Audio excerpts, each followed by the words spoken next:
Querido Pai que estás nos céus, obrigado pelas suas bênçãos. Obrigado, Senhor, pela comunhão que podemos ter, mesmo estando tão distantes, mas nós estamos unidos e próximos em espírito, Senhor. Eu oro para que o Senhor abençoe a nossa comunhão ao estudarmos juntos e que mesmo à distância nós podemos olhar em como o Senhor guiou o seu povo no passado e como o Senhor está nos guiando agora. Eu oro, Senhor, para que o Senhor nos dê sabedoria e coragem ao estudarmos essas coisas, ao muitas delas acharmos desafiadoras em alguns jeitos particulares, para que nós sejamos capazes de ter uma correta interpretação no final dos tempos. Eu ponho todas essas coisas em tuas mãos e oro em nome de Jesus. Amém. Eu não quero desviar muito do que nós temos estudado, porque eu sei que tem havido uma discussão essa manhã sobre a aula do irmão Brandon sobre vacinas.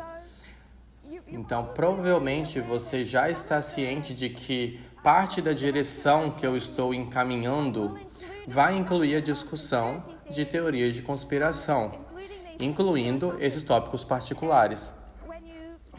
E quando você considera como os Estados Unidos começou em 1798, a forma como nós temos essas duas facções políticas, a forma em que uma dessas facções políticas é apoiada pela direita evangélica, a forma como a direita evangélica vai armamentar teorias de conspiração para tentar trazer a finalidade política deles, incluindo enforçar a moralidade protestante, que é só um aspecto quais são as leis dominicais. Você já pode ver que nós já temos teoria de conspiração cozinhada no nosso pão, se nós pudermos dizer assim, do tópico de hoje.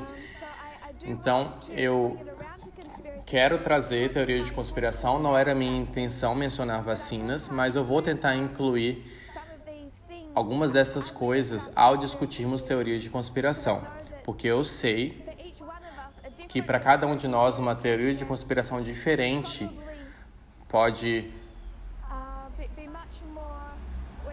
nós estamos muito mais inclinados a seguir. Então, para algumas pessoas pode não ser vacinações, pode ser uma outra teoria de conspiração, que pode ser bem desafiadora para nós. Para muitas pessoas é 11 de setembro, para muitas pessoas é a mudança climática. E eu quero que todos saibam a razão pela qual eu posso falar com um certo grau de conhecimento sobre essa teoria de conspiração, é porque, particularmente, eu costumava acreditar em todas elas. Eu não sou tão jovem quanto algumas pessoas pensam, mas eu fui pela primeira vez vacinada no ano passado. E, certamente, eu cresci não acreditando nas mudanças climáticas por causa dos livros que eu li. E muitas outras coisas. 11 de setembro, Walter Waite, eu estava bem afundado até o pescoço com tudo isso. Então, todos nós viemos de algo. E isso é teoria de conspiração, isso é uma parte majoritária do adventismo conservador. O que eu estou tentando demonstrar é por que é tal grande parte no adventismo e onde essas teorias de conspiração, as mais perigosas dela, podem nos guiar, nos direcionar. Então, não é que todo mundo é bobo por acreditar em teoria de conspiração, senão esse movimento vai estar em turbulência, porque nenhum de nós teria qualquer ideia de falar sobre qualquer coisa. Mas porque todos nós viemos do adventismo, está cozinhado dentro do adventismo, e nós precisamos começar a pensar por que é assim. Então, no intervalo, eu achei alguns artigos sobre, não apenas sobre vacinações. De fato, particularmente eles têm como alvo esse assunto, mas existem alguns poucos artigos que de fato dão algumas das razões por detrás das teorias de conspiração. É de fato um estudo bastante interessante sobre o que compõe essas teorias, por que elas se tornam tão fáceis de acreditar. Não é que as pessoas sejam malucas, mas existe de fato um tipo de metodologia por detrás disso que é bem cativante. Então, eu espero que todos se juntaram ao grupo Media Broadcast que foi criado, e eu vou tentar ter alguns desses artigos colocados no Media Broadcast, nesse grupo, para que possa ser acessível. E a gente vai talvez mencionar alguns hoje. Peço desculpas para as pessoas que estão acompanhando pelo Zoom, Talvez você vai ter dificuldade You may have difficulty on Zoom now, seeing the details. para ver os detalhes do que está escrito. Eu sei que está bem distante. Nós estamos priorizando as gravações porque é o que vai ser disponibilizado online. Então, peço desculpas se está difícil de ver. Eu posso ver que tem alguns reflexos de luz. Mas eu acho que se você tem uma figura do que nós estivemos fazendo do quadro nas últimas semanas, o que está escrito é essencialmente aquilo, apenas de maneira mais condensada. Então, você tem Israel antigo e moderno, a gente sobrepôs eles. Tem uma citação no Grande Conflito, página 457.2. É simplesmente interessante, nessa citação do Grande Conflito, que Ellen White está dizendo que a história do antigo Israel é um exemplo frisante da passada experiência do corpo adventista. E aí ela fala como os hebreus foram tirados do Egito, desapontamento, o Mar Vermelho, eles precisam confiar na mão guiadora de Deus, apesar desses desapontamentos. Tudo que ela está fazendo é pegando essa história do Israel antigo ao eles saírem do Egito, e ela diz que é um exemplo frisante da passada experiência do corpo adventista. Então ela está aqui na história de 1888, escrevendo o Grande Conflito, e ela está dizendo que essa saída do Egito é uma ilustração frisante da passada experiência dos adventistas. Então, ela está voltando a esse tempo milerita, o desapontamento, a saída do protestantismo apóstata. É uma citação bem interessante e direta, que mostra ela também reconhecendo esse comparar e contrastar. E depois, nessa citação do Grande Conflito de novo, escrito na história de 1888, ela diz que se todos tivessem recebido a mensagem do terceiro anjo, proclamando-a no poder do Espírito Santo, se todos que trabalhassem unidos na obra de 1888 tivessem recebido a mensagem do terceiro anjo, proclamando no poder do Espírito Santo, o Senhor teria poderosamente operado por seus esforços. Caudais de luz seriam derramadas sobre o mundo. Anos antes de 1888, os habitantes da terra teriam sido avisados, a obra final estaria consumada e Cristo teria vindo para a redenção de seu povo. Então, essa é uma outra citação para reforçar o que nós temos falado, que Cristo ele deveria ter voltado antes da história de 1888. Então, ao compararmos e contrastarmos, nós vimos que Israel antigo e Israel moderno, você tem trevas, cativeiro e a perda do sábado no cativeiro no Egito, nesses 400 anos. Você tem exatamente a mesma experiência nos 1260 anos, a perda do sábado, a escuridão, o cativeiro. O antigo Israel é tirado do Egito, o libertador Moisés os conduz, Miller conduz um povo denominado. Você teve o antigo Israel conduzido para fora das nações pagãs, Israel moderno foi libertado, tirado das igrejas protestantes. Isso mostra como existe tanto uma comparação, mas também um contraste. E o contraste é que agora você tem uma separação entre igreja e Estado. Então, Israel antigo, fora das nações pagãs, Israel moderno, fora das igrejas protestantes. Tudo isso faz parte do contraste que nós discutimos a semana passada. Esse é um contraste muito importante.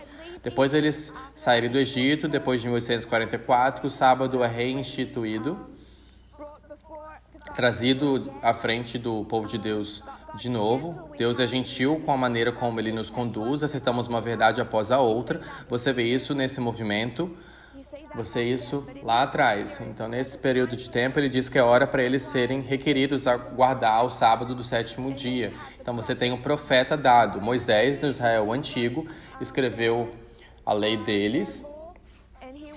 E aqui no Israel moderno temos Ellen White, que se torna profeta para Israel moderno. Você tem um retorno à condição do Egito, a experiência do touro ápis, eles estão pedindo por um rei. Essa apostasia, essa idolatria que eles deveriam ter deixado para trás no Egito. Em 1850 também temos a condição de Laodiceia, essa perda da mensagem de tempo, etc. Essa era a condição do protestantismo que deveríamos deixar para trás. Ter deixado para trás. Essa experiência na Babilônia, eles poderiam ter saído da Babilônia prontos para fazer a obra, 1888, ou mesma coisa. O trabalho deveria, poderia ter sido concluído, mas novamente foi um fracasso da parte do povo de Deus. A história final, a história ômega, Roma, e a história dos 144 mil. E essa é uma história de sucesso, quando Israel antigo, de qualquer maneira, em qual maneira danificada, o quão eles não estavam equipados como uma nação para tomar parte daquele trabalho, o trabalho foi completado por um remanescente.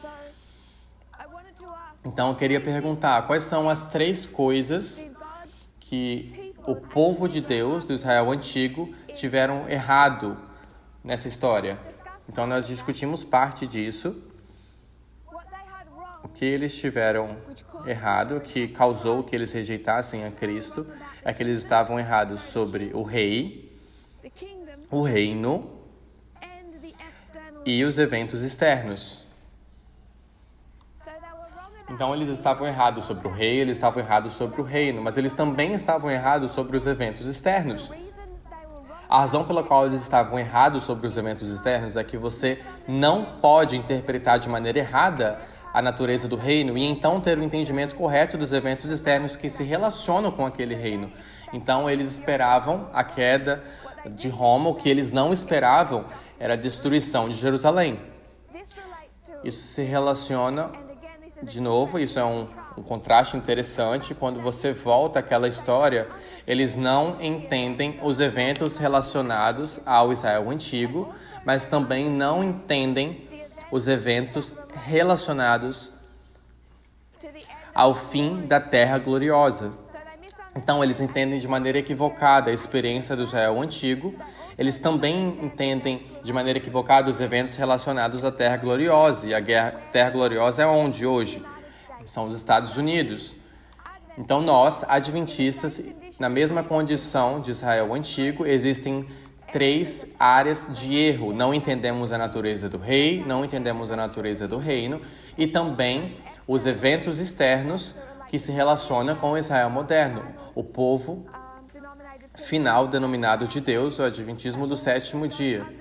Também não entendem corretamente os eventos externos que se relacionam com a Terra Gloriosa e o que vai acontecer com a Terra Gloriosa, que é hoje os Estados Unidos da América. Então temos essas 2 partes, porque nós temos que separar a Terra Gloriosa, porque o adventismo do 7º dia não é uma teocracia, é apenas parte desse contraste. Então essas são as 3 áreas que Israel antigo estava errado e também é diretamente relacionado aos erros que o Israel moderno está cometendo. Então, nós falamos sobre a cura. A cura para esses erros foi o ensino por parábolas, foram as parábolas de Cristo. Vindo a Israel moderno, só para lembrar o que foi dito antes, nós comparamos e contrastamos o antigo com o moderno, mas também podemos comparar e contrastar as histórias alfa e ômega. Nosso início vai nos ensinar sobre o fim. E isso é porque nós demandamos tanto tempo. Em 1798, você tem a divisão dentro do protestantismo, que se tornou particularmente evidente quando você teve o período de avivamento.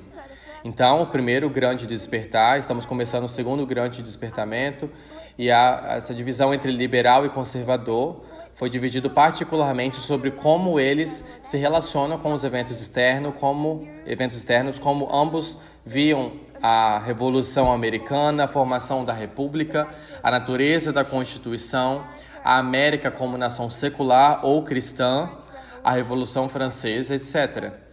Então, dependendo de como eles viam os eventos externos, iria ajudar a dividir o protestantismo nesses 2 ramos. Eu não quero discutir o ramo liberal tanto, porque eu não acho que eles têm tanto para nos ensinar. É o ramo conservador que particularmente nós podemos traçar através dessa história. Eu quero ser específica. Falamos sobre os fariseus, como eles se relacionavam com as reformas, tudo isso. Mas há um perigo que as pessoas interpretam de maneira mal os termos liberal e conservador. Eu quero ser mais específica hoje. Quando eu estou falando sobre liberal e conservador, se você olhar para os Estados Unidos agora e fosse para duas fontes de notícias, Fox News e MSNBC. Se você olhasse para essas duas fontes de notícias, Fox e MSNBC, e você olhasse para as apresentadoras mulheres, quem é que parece mais modesta? MSNBC, o ramo liberal. Se você fosse assistir o Raquel Maddow, ela pode ter um cabelo curto, mas ela parece menos provocante do que a apresentadora da Fox News com saia curta e com loiro descolorido. Então, as apresentadoras. Então, se você falar sobre as reformas, então realmente vai começar a nos afastar do que eu quis dizer desde o início sobre liberal e conservador. Estou falando sobre liberalismo social e conservadorismo social. Você encontrará a Raquel Maddow, que é lésbica, apresentando o MSNBC, e ela está num terno elegante, não mostrando muito da sua pele, não precisa mostrar muito da pele, não precisa usar muita maquiagem, não precisa pintar o cabelo. É a Fox News que cria essa imagem. Mesmo quando você vê ambos os lados, no mínimo, eles podem ser igualmente em algumas coisas. Eles usam maquiagem, os homens usam maquiagem no Fox e na SMBC também. Quando eu estou falando sobre liberal e conservador, eu estou falando especificamente sobre liberalismo e conservadorismo social, problemas sociais. Então, esse ramo conservador social do protestantismo tem algumas coisas que os caracterizam particularmente. Em 1798,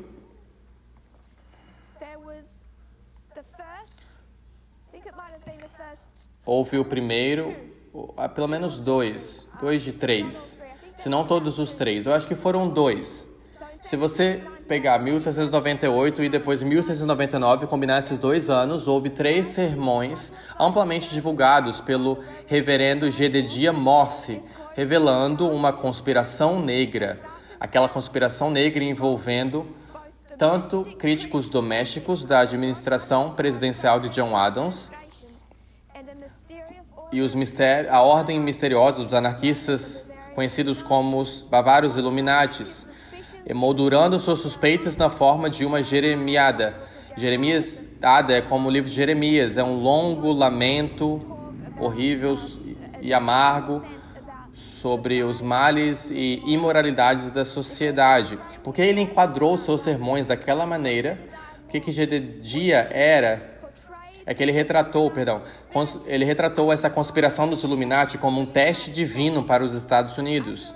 Como resultado, a conspiração forneceu uma justificativa retórica para a condenação da dissidência política interna por motivos morais. Então, o que ele está fazendo é justificar a condenação de qualquer dissidência contra o governo de John Adams. É exatamente o que vemos acontecendo na América do Trump hoje. Você não pode falar contra a América do Trump, porque tem sido emoldurada com umas teorias de conspiração sobre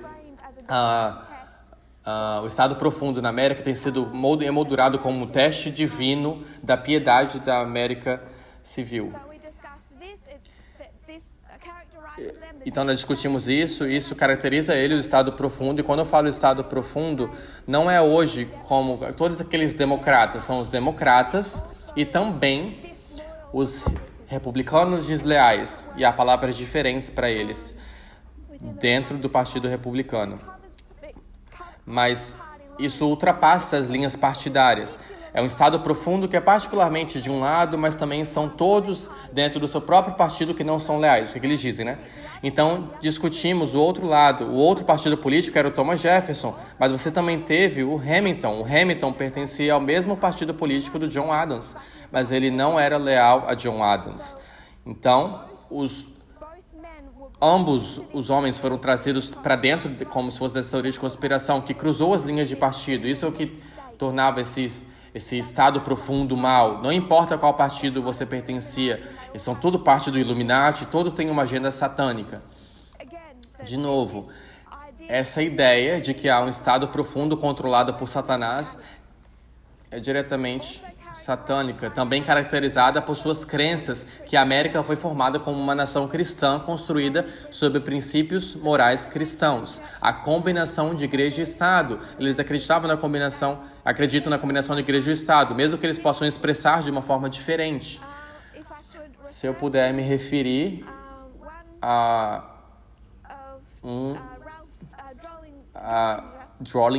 Ralph Drollinger, um dos pastores favoritos do Trump, que serve a sua administração, citando ele, o Ralph Drollinger, ele diz que a separação institucional entre igreja e Estado não implica uma separação da influência entre igreja e Estado. Então, que ele está dizendo que a separação de igreja e Estado significa apenas que eles são separados institucionalmente, igreja e Estado. Mas isso não implica numa separação da influência. A igreja deveria influenciar o Estado. Então, eles usam essa lógica para justificar o fato de dizerem, não, nós acreditamos na separação entre igreja e Estado, mas eles se referem a uma separação institucional. Eles acreditam numa união da influência. Isso é o que Jedediah Morse acreditava, nessa combinação de igreja e Estado. E tudo isso deriva de uma interpretação literal para literal do ensino da Bíblia. Então, literal a literal, Israel antigo, teocracia, Israel moderno, teocracia. Israel antigo, a moralidade da nação definia o seu sucesso como uma nação política. Você não poderia quebrar o sábado no antigo Israel sem que a lei o punisse. Israel moderno, como eles veem os Estados Unidos como uma terra gloriosa, você não deveria quebrar o domingo sem a lei o punir. Você não deveria ser capaz de... Não deveria haver infidelidade, sem imoralidade, sem homossexualidade. Nada que eles veem como um ataque dos valores cristãos. Então, é por isso que Jedediah Morse estava dizendo, em 1798, que a moralidade cristã precisava ser impostada por lei. Então, você vê isso bem no início. Se lembre, os Estados Unidos... Se nós seguirmos as nossas regras de ensino de parábolas, vai terminar como começou. Então, acredita na imposição da moralidade. Literalmente, vai te ensinar isso. Eles acreditavam na escravidão. Literal a literal, vai te ensinar isso. Eles acreditavam em leis dominicais. Literal a literal, vai te ensinar isso. Então, isso tem sido esse traço, essa corda que liga... esse fio conservador, o protestantismo conservador social, que passou por todo esse período nos últimos 200, 300 anos, desde a formação da América, com essa mentalidade sobre essa interpretação literal para o literal. E isso é porque eles continuam voltando para essas mesmas coisas. Ao chegarmos ao nosso período de tempo, poderemos discutir a segregação, e nós fizemos isso. Como eles responderam ao movimento dos direitos civis. Porque se você for Israel antigo, você terá uma separação das raças que foi colocada na lei.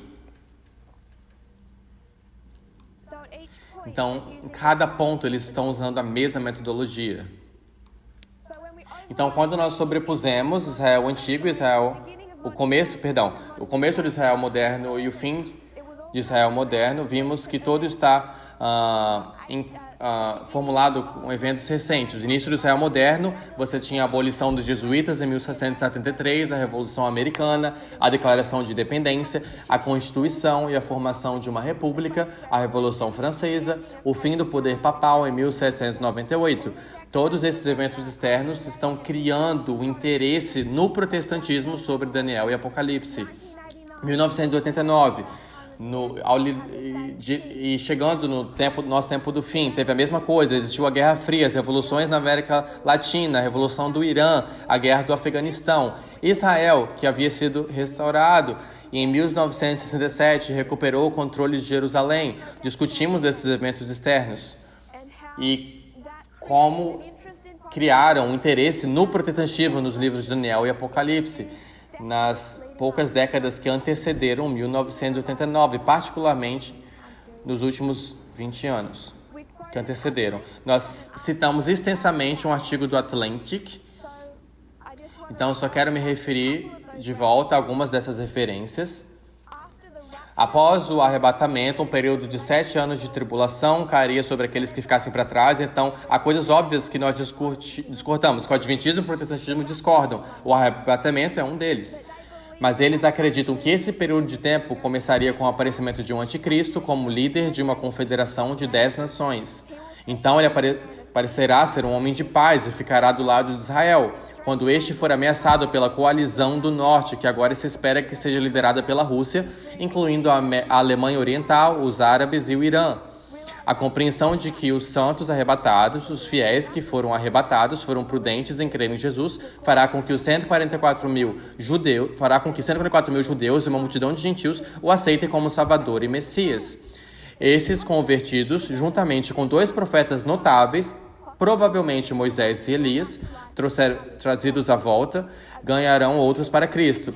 Infelizmente, esses novos cristãos serão marcados pela perseguição do anticristo, que a essa altura terá começado a mostrar sua verdadeira face. Ele parecia muito benevolente a princípio. O anticristo buscará controle total sobre a humanidade, exigindo que cada pessoa use uma marca ou um número, provavelmente 666, a marca designada da besta para poder comprar ou vender. Aqueles que se recusarem a aceitar essa marca serão mortos ou correrão risco de morrer de fome porque não podem comprar ou vender. Aqueles que aceitarem irão queimar no inferno. Mais ou menos nesse ponto, o anticristo será acompanhado pelo falso profeta, um líder religioso associado à Babilônia, uma cidade chamada Mãe das Prostitutas e frequentemente identificada nos círculos proféticos como o Papa de Roma. Nós pegamos isso e nós fomos discutir sobre Mary Stuart Helf, que começou particularmente a escrever em 1981, 2 dos seus escritos mais famosos, um livro chamado Quando Seu Dinheiro Falha e um outro livro chamado O Sistema 666. Eu não acho que eles estão mais impressos, tentei encontrar um deles no Amazon, mas ele custava bem mais de $1.000, então eu acho que estão com colecionadores. Acho que é isso. Mas nesse artigo, em 1932, ela está explicando a sua lógica. Então ela sobe para falar no pódio e ela teria dezenas de documentos e fotos para apoiar suas afirmações. Ela iria mostrar a você todas essas empresas diferentes ao redor de todo o mundo, tratores do Caterpillar feito nos Estados Unidos, as camisetas feitas na China comunista, há coisas feitas na Alemanha. Todos eles tinham esse código de produto do programa, no seu código de produto, o número 666. Ela vai para outras empresas, vai mostrar seus programas de computador, que vão ter 666 como prefixo. Ela vai te levar documentos do Banco Mundial, o IRS, Medicaid, Serviço Seletivo. Ela vai mostrar a você, ao Sadat, ele é o presidente do Egito, ele reabrindo o canal de Suez para navegação comercial e com o número 666 estampado lá na proa. O presidente Carter mandou construir tanques marcados com 666, e não é uma surpresa, eles não gostam do presidente Carter, ele é socialmente liberal. Assim como governantes, algumas regras amplamente distribuídas nos Estados Unidos em 1979. Então ela vai levar todos esses exemplos diferentes. O que ela está dizendo é, você pode ver todas essas coisas? Realmente ela seria uma coincidência? Ela está dizendo que são evidências de um estado profundo satânico, um estado profundo liderado por Satanás. E é por isso que você teria o uso do 666. E todas essas empresas fazem parte dessa sociedade secreta, que nos bastidores estão todos ligados. E você só sabe que eles estão ligados ao ver essas mensagens sutis secretas que eles vão enviar um para o outro para dizer, nós fazemos parte desse sistema, fazemos parte desse estado profundo. Quero que a gente pense sobre a metodologia por trás desses tipos de conclusões que Mary Stuart Helf estava chegando. E eu quero ver sobre isso realmente de duas maneiras diferentes, duas diferentes partes dessa metodologia. E a primeira, eu realmente não quero ser entendida de maneira equivocada. A primeira é ignorância. A ignorância é uma parte bem importante dessa metodologia que está sendo usada. Agora, todos nós somos ignorantes sobre algo. A ignorância é simplesmente it's impossible. algo impossível de evitar. In fact, most De fato, na maior das coisas, realmente nós somos ignorantes sobre elas. Eu acho que quanto mais prontamente podemos reconhecer isso, mais fácil fica para a gente não ver isso como algo feio. Somos ignorantes sobre muitas coisas. I want to use an Quero usar um exemplo. Ben Carson. Acho que a maioria de nós sabe quem é Ben Carson. Ele é adventista que se tornou parte da administração do Trump. Ele é adventista do sétimo dia, é um neurocirurgião brilhante e então ele se juntou à administração do Trump como responsável pela casa nos Estados Unidos. Ben Carson é brilhante como neurocirurgião, mas o que então ele começou a acreditar é que ele tinha a resposta para resolver os problemas econômicos e o déficit of the United dos Estados Unidos. So it's brilliant. Então ele é brilhante como neurocirurgião. But if I read Mas eu li os livros dele anos atrás, e em seus livros ele fez o argumento de que apenas se os economistas e os políticos o escutassem, ele estava inflexível, ele poderia consertar toda a economia dos Estados Unidos. Ele tinha esse plano brilhante. you'd have Então, você teria que acreditar que todo outro economista, todo mundo que estudou por décadas, que faz parte desse sistema, que sabe como a economia funciona, que de alguma forma he has expertise. ele tem expertise que eles não têm. Agora que ele é parte do governo do Trump, You don't você não vê ele resolvendo a economia. Mesmo agora, ninguém está ouvindo a ele. Não há evidências de que ele esteja promovendo os seus pontos de vista, que aparentemente foram a resposta para consertar toda a economia dos Estados Unidos. Então, todos somos ignorantes sobre algo. Ben Carson é brilhante como neurocirurgião, ignorante sobre a economia americana.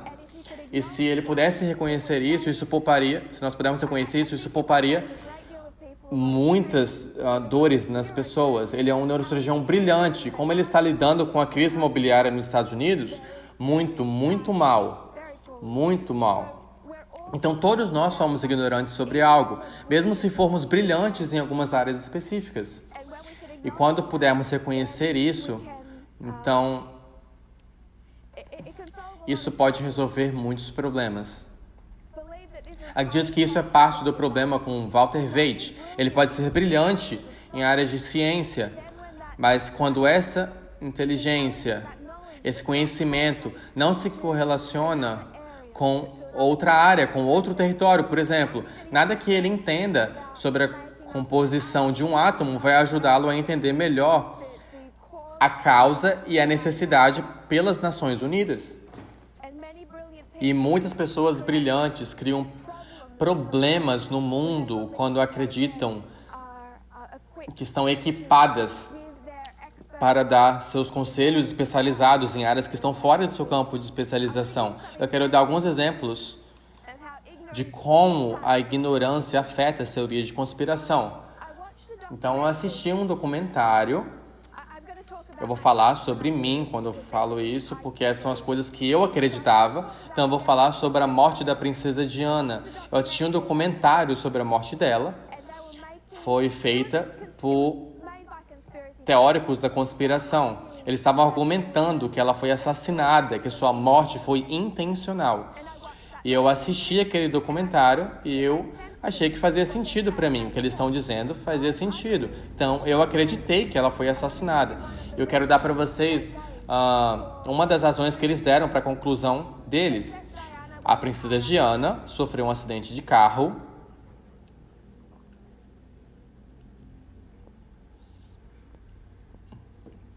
an ambulance attended the Uma ambulância compareceu à cena, ao local. they picked her up from that Eles accident. pegaram ela daquela zona lá do acidente. They had to take Eles tiveram que levar ela por 3 milhas até um hospital. so they had Então eles tinham to travel 3 milhas para viajar, para levar de onde ela estava gravemente ferida naquele acidente para levá-la ao hospital. E essas 3 milhas levaram cerca de 1,1 hora. 1 hora e alguns minutos. Então levou mais de 1 hora numa ambulância com luzes piscando, sem trânsito, para viajar 3 milhas. Então, o argumento that is that they make in que eles documentary fizeram nesse documentário é: por que isso? This is a favorite phrase. Essa é uma frase favorita. Por que é isso? E se você, como eu, já ouviu o suficiente de Walter Waite, eu consigo ouvir ele dizendo na voz dele, no acento dele, ele falando: por que é? Eu não vou tentar imitar, But that's the first thing they're going to take. mas essa é a primeira coisa que eles vão te levar. Vai levar para essa coisa que realmente é difícil de entender e falar: por que é isso?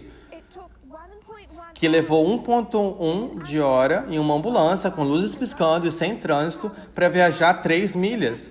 A próxima frase que você vai ouvir could it be vai ser: poderia ser. that's going to be phrased Vai as a ser question? formulado como uma pergunta. É realmente difícil ver Walter Waite falando algo concreto, porque ele vai sempre formular isso como uma pergunta e ele vai te levar, te guiar a uma conclusão que ele quer te levar, mas ele não vai te dizer a conclusão. Tem que ser formulado como uma pergunta. Por que é isso que a princesa Diana levou 1,1 de hora para viajar 3 milhas para um hospital quando ela estava morrendo? Poderia ser que houvesse um trama profundo, um trama do estado profundo para provocar sua morte, permitir que ela morresse? It looks like a really neat conclusion. Parece que é uma conclusão muito boa. Eu não preciso dizer que havia uma conspiração profunda, as pessoas queriam matá-la, que isso foi intencional. Não preciso dizer nada assim. E você não vai ouvir outras pessoas dizendo algo como isso. O Walter Waite raramente vai dizer algo como isso. Ele tem que dizer: por que é?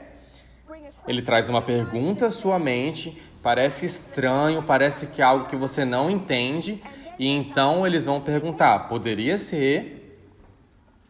So I watched this documentary, Então eu assisti esse documentário, eles fizeram esse argumento, but then later I mas mais tarde eu descobri um outro pedaço de informação. O sistema médico dos Estados Unidos funciona de maneira muito diferente do sistema médico na França. Nos Estados Unidos, the way that a maneira como as ambulâncias funcionam, when they attend an quando eles atendem um acidente, accident here, é que se tivesse um acidente aqui 30 minutes from e eu estivesse 30 minutos de um hospital, a forma como eles operam nos Estados Unidos é que eles têm uma ambulância que vai chegar aqui, eles vão me colocar naquela ambulância, eles vão me levar para o hospital o quão rápido eles puderem. É o objetivo número 1 deles, é me levar ao hospital. Então, se eu estou morrendo na ambulância, se tem qualquer tipo de problema, então o objetivo número 1 é simplesmente te levar você ao hospital o quão mais rápido que eles possam. Eles não funcionam com esse sistema na França. Na França, o que eles têm, what they call a o que eles chamam de ficar e fazer. Então, existem duas formas diferentes de operar na ambulância. there's what is called Tem um que é chamado de pegar e correr, digamos assim, versus verso ficar and play. e fazer, que tem que ser feito. And they're just short little E phrases that were created são frases pequenas para mostrar às pessoas essas formas diferentes que o sistema médico opera. Então, nos Estados Unidos, skip and run. Get é pegar e correr, colocar você dentro da ambulância e correr para um hospital. Na França, não. Eles têm ambulâncias que são equipadas, que se você está morrendo, o objetivo não é levá-lo ao hospital, o objetivo é tratá-lo na ambulância. Significa que vai estacionar, vai ter todo o serviço médico atrás da ambulância, colocar as medicações que precisa fazer, fazendo tudo o que precisa fazer atrás daquela ambulância. Então, aquela parte da ambulância se torna o quarto de médico.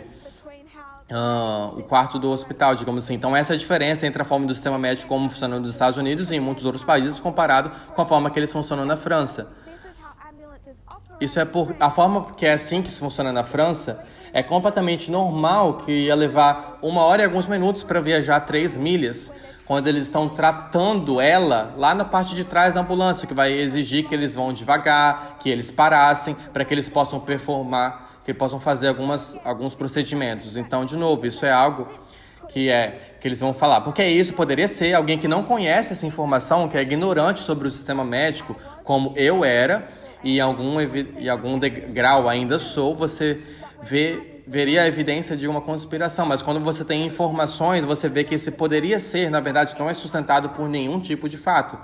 Another one. Outro, mudança climática. This argument, mate. A parte de trás da ambulância funciona como se fosse uma sala de emergência. Então você vê esse argumento sendo feito. Se você tem um copo de água And in this glass, e nesse copo, I put ice se for colocado cubos de gelo, and then I put some e water. depois colocar um pouco de água nesse copo, Let's say I put the water. digamos que eu coloquei água até aqui. Ice. Gelo é água que, ao ser resfriado, congelado, de fato solidifica, mas também se expande. Então o gelo tem uma circunferência maior, toma mais espaço do que a água. So as this Então, ao esse gelo derreter no meu copo, mesmo que alguma parte dele está mostrando assim para fora, acima da superfície, você pode calcular que o nível de água, se todo esse gelo derretesse, na verdade iria descer, não subir. so if this Então, se esse gelo derreter, the water o nível da água desce porque o gelo, à medida que aquece e encolhe, ele vai ocupar menos espaço. people use this Pessoas usam esse argumento para dizer que as calotas, se as calotas polares estão derretendo, então todo o nosso gelo, que é uma água expandida, ele vai fazer o oceano subir ou descer? Descer, porque esse gelo é água que se expandiu. E mesmo que parte dele está mostrando um pouquinho para fora, se a gente pode ter essa imagem na nossa mente de um iceberg, que tem um pouquinho se mostrando e a maior parte está por debaixo da água. Então, se nós levarmos isso para a ilustração do iceberg, a água está aqui, mas o iceberg é gigante lá embaixo da água. Se esse iceberg derreter, o que ele vai causar? As águas vão subir ou vão descer? O nível de água? Descer. because the water is Porque, it's expanded. porque ao ser congelado, está expandido. Rising sea levels. Então, quando fala sobre crescer os níveis de água, as pessoas vão argumentar que não pode ter aumento dos níveis de mar. Na verdade, se todo o gelo derreter dessas calotas, o nível de água vai abaixar. Você deve ir abaixar o nível do mar e não subir. Então, novamente, eu ouvi o argumento, de fato ouvi de um cientista It seemed logical. e parecia lógico. Então, eu não acreditei nas mudanças climáticas. Até ouvir, It just took apenas foi necessário uma frase para saber que o meu modelo inteiro se foi embora. E isso foi por um outro cientista que disse: não é uma das calotas polares fica em cima de uma terra? that's fine. Então, isso está ok. Mas a maior parte do gelo do mundo, Is where ele está onde? now you have all of these Então agora você tem todo esse gelo sitting on top of a landmass. em cima de uma massa de terra. E agora estamos em turbulência, em problemas. Não apenas em cima da terra. Se você vê isso globalmente, You can see você pode ver que mesmo que você tenha alguma parte do gelo que vai derreter, como esses icebergs, e derreterem e o nível de água vai descer, isso vai ser ter uma contração, vai ser eclipsado pela quantidade do gelo que de fato está em cima de uma massa de terra. you could go to this and say Então, de novo, você poderia ir para isso e falar: por que é isso? that scientists aren't Que os cientistas não estão te contando sobre o fato de que o gelo shrink derretendo vai descer, vai diminuir os níveis de água. E você vai ver no YouTube teorias de conspiração pegando um copo de água e demonstrando como o nível do mar deveria diminuir. E depois você vê outro vídeo com outro cientista e ele tem um copo de gelo com água e ele derrubou um balde cheio de gelo em cima. Ele falou isso de uma forma engraçada para fazer o seu ponto. you could say why Derramou um balde, né? Então ele vai dizer: por que os cientistas não vão dizer para você que o gelo é uma água expandida? Poderia ser que existe algum tipo de teoria de conspiração dentro do campo científico para trazer uma agenda política? this is just one E de novo, isso é só um exemplo o argumento que eles usam que se baseia na ignorância e usa a ignorância das pessoas contra elas. I don't want people Eu não quero que as pessoas se ofendam quando eu digo ignorância. it's just a fact. É apenas um fato. All of us are Que todos nós somos ignorantes sobre algumas coisas, se não na maioria das coisas. E essa é a razão pela qual nós pesquisamos e procuramos respostas. A outra razão behind these por detrás dessas teorias de conspiração é, na verdade, mathematical theory. uma teoria matemática I'm more ignorant about De novo, eu sou mais ignorante sobre matemática do que eu gostaria. Eu não vou entrar em todas as explicações dessa teoria, mas eu vou ter alguns links para discutir. Que eu vou colocar algumas coisas no grupo Mid Broadcast, chamado de teoria de Renzen. Ela vai entrar em todas as explicações dessa teoria. E eu prefiro ler de um artigo. Eu apenas discuti de maneira bem brevemente sobre o que é essa teoria de Renzen.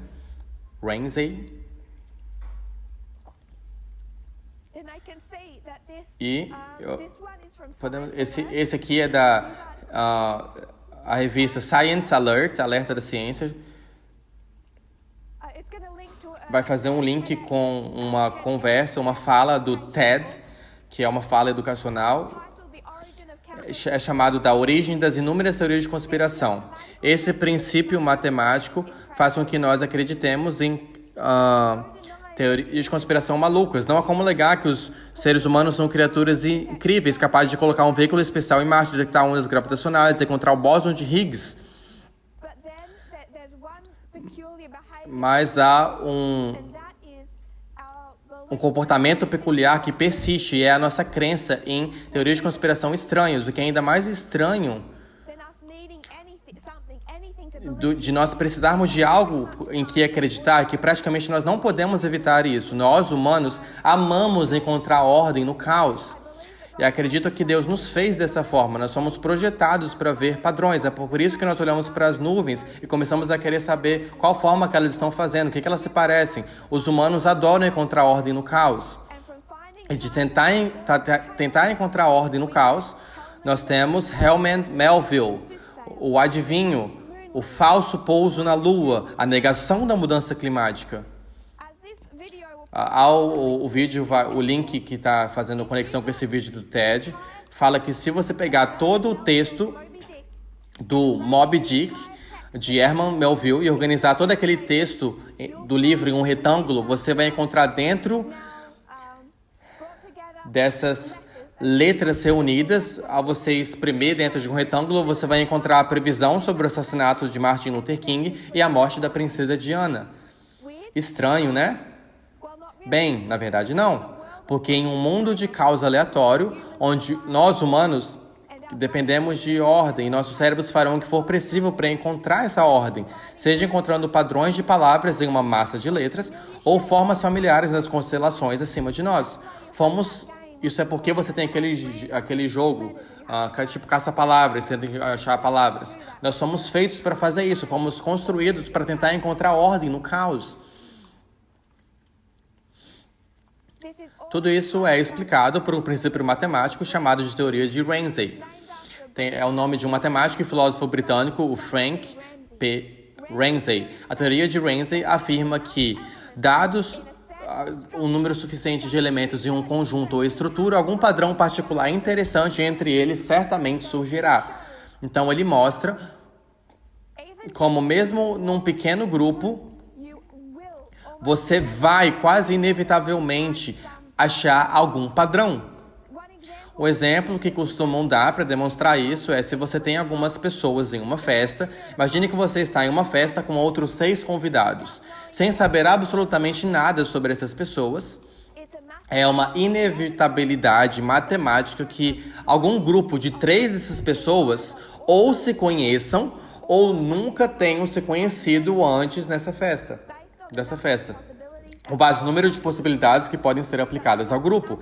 Mas a equação matemática que se leva para descobrir isso com apenas 6 pessoas, elas saem do controle no momento que você começa a adicionar mais e mais pessoas. Porque o número de possibilidades torna-se gigantesco, mesmo se você calcular para 40 ou 50 pessoas. Sério, se você quisesse usar essa equação para encontrar um grupo de 5 pessoas em um grupo de 48, que ou todos se conhecem ou nunca se conheceram, você acabaria com mais possibilidades do que átomos no universo. É assim que nós estamos inclinados a ver a formação de padrões, mesmo dentro de um pequeno grupo. É uma inevitabilidade matemática que as estrelas do nosso céu estejam dispostas em formas familiares e as letras em forma de uma novela podem parecer com uma profecia oculta, e nós, humanos, somos condicionados a encontrá-las. Mas assim como a matemática torna as teorias de conspiração uma inevitabilidade, também torna impossível mesmo as mais persistentes. Você pode ler mais sobre isso, mas vamos apenas dizer que a supressão da cura do câncer teria vazado por alguém dentro da grande farmácia em apenas 3,2 anos. Não entendi muito bem essa última parte. Então, matematicamente, podem te mostrar como é fácil, quão propenso nós estamos para localizarmos as teorias de conspiração, porque mesmo em um conjunto pequeno de dados, inevitavelmente você vai encontrar padrões. E se eu puder dizer dessa maneira, se você tem um bom grupo de dados, digamos, datas, e você vai expandir esse grupo de dados e datas para incluir todos os tipos de numeração e dezenas de calendários diferentes, não se torna tão estranho de repente, decidir que vai existir um ataque nuclear em Nashville, em 18 de julho. Porque você pegou um enorme conjunto de dados e sem regras, sem princípios de ensino de parábolas, apenas trocando por um padrão abstrato que não tem nenhum significado por detrás. Esse é o tipo de metodologia que está sendo usado, que foi usado por Mary Stuart Wells, lá atrás, no 1980, não era novo, ele foi usado lá em 1898 por Jedediah Morse, continua através do protestantismo, continua através do adventismo, continua através de Walter Veitch, continua através daqueles que deixaram esse movimento e se apegaram, mantiveram suas teorias de conspiração, e agora é a sua metodologia dominante. Então isso é o que nos separou. Então tudo isso também volta à nossa discussão sobre vacinas. Um físico calculou que a probabilidade para teorias de conspiração amplamente aceitas, como poderiam ter durado tanto tempo sem serem descobertas, matematicamente falando, não parece bom para negadores do pouso na Lua e as pessoas que são contra a vacina. O estudo de 2016 revelou que para um encobrimento antiquado, para alguma teoria permanecer escondida por 10 anos, menos de 1.000 pessoas precisariam estar envolvidas para permanecer em segredo por um século. O número de pessoas cientes precisaria estar abaixo de 125. Considerando que as teorias de conspiração mais populares envolvem realisticamente milhares de pessoas, as chances não são grandes. Meus resultados sugerem que qualquer conspiração com mais de algumas centenas de pessoas desmorona rapidamente, e grandes conspirações científicas não seriam sustentáveis. Quando a gente começa a falar sobre vacinas, estamos usando a mesma coisa. Poderia expandir, você poderia falar um pouco mais, a gente poderia falar um pouco mais sobre isso, de maneira mais cuidadosa, e falar sobre correlação é igual a causalidade. Então, eu vou postar no grupo de transmissão um artigo da Atlantic chamado Correlação, Causalidade e Vacinação. Por que as pessoas vão ver crianças pequenas desenvolverem essas doenças, particularmente o que nós estivemos discutindo sobre o autismo, como resultado da vacinação, normalmente. Voltando à vacinação, a razão é porque o que está acontecendo é que as pessoas dizem que correlação é igual a causalidade. Isso não é um bom princípio para se trabalhar. Não é um bom princípio para se trabalhar. Eu conheço muitas pessoas que foram saudáveis, que não mostravam nenhum sinais até os 3 anos de idade, começaram a ter convulsões. Crianças atingem uma idade de desenvolvimento onde as coisas começam a ser demonstradas. É porque os pais estão procurando por uma razão. Por que meu filho só agora teve uma convulsão? Eles vão começar a procurar uma causa. Então alguns pais vão dizer, bem, ela caiu e bateu a cabeça, e na semana seguinte ela teve uma convulsão. Embora possa parecer que a queda causou a convulsão, não há evidências disso. Essa correlação, o fato de que essas duas coisas ocorreram dentro de um período de tempo semelhante, não é igual a causalidade. Não significa que uma causa a outra. Mas sempre que você tem algo traumático acontecendo, e eu sei que pode haver uma grande quantidade de uma emoção dolorosa nesse argumento, é porque particularmente as pessoas estão tentando encontrar uma resposta para algo que eles não entendem. Então eles vão voltar a esse aqui. Por que isso? Esse argumento do porquê isso, e eles vão falar que a correlação é igual à causação. Mas não para desviar sobre a questão sobre o assunto das vacinas. Eu vou colocar alguns artigos no grupo falando sobre isso, para não se desviar muito do tópico aqui, do tema. Eu só quero dar uma olhada, que demos uma olhada em apenas uma citação do Walter Waite. Se nós pudermos ver o que tem sido feito aqui, essas duas partes sobre como se constrói uma teoria de conspiração. Primeiro, a ignorância. Por que é isso? Poderia ser. Segundo, a teoria de Ramsey, o fato de que você vai encontrar padrões, vai encontrar um 666 de um grupo aleatório de números. Você simplesmente vai. Se esse grupo de números estiver mesmo num pequeno grupo de números, as chances